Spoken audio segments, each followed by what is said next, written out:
رشتے اس طرح جوڑے جاتے ہیں۔ دادا ابو ایک قصہ سنایا کرتے تھے کہ دین محمد کے بیٹے کی شادی تھی، لیکن دین محمد کا بڑا بھائی کسی بات پر کچھ عرصے سے خفا تھا۔ بیٹے کی شادی قریب آئی تو دین محمد نے اپنے بڑے بھائی کو منانے کے لیے کوششیں شروع کی۔ کیسے ممکن تھا کہ دین محمد کے بیٹے کی شادی میں دین محمد کا بڑا بھائی اور دلہے کا تایا ہی موجود نہ ہو؟ کیونکہ پہلے اس بات کو بہت غلط سمجھا جاتا تھا، جس سے اپنے سگے رشتے نہیں سنبھالے جاتے، وہ آنے والے رشتے یا بننے والے رشتے کا کیا خاک سنبھالے گا۔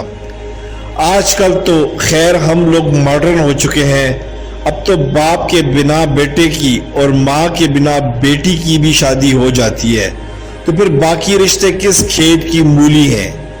دین محمد اپنے بیٹے کو لے کر اپنے بڑے بھائی یعنی دلہا کے تایا کے گھر پہنچ گیا اور منانے کی ہر ممکن کوشش کی۔ بڑے بھائی سے ہاتھ جوڑ کر معافی بھی مانگی، پیر پکڑ کر ہر طرح کی منت سماجت بھی کی، مگر کامیاب نہ ہو سکا۔ اگلے روز ہی بارات لے کر لڑکی والوں کی طرف جانا تھا۔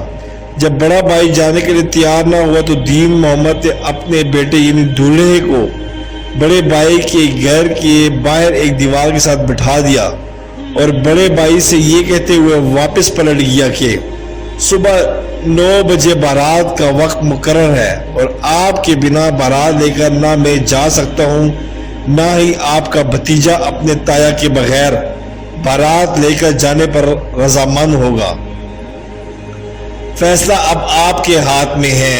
دین محمد کے جانے کے بعد دلہے کا تایا بار بار گلی میں جان کر دیکھتا رہا کہ شاید بھتیجا چلا گیا ہو، لیکن بھتیجا جھوم کر تو وہاں موجود تھا۔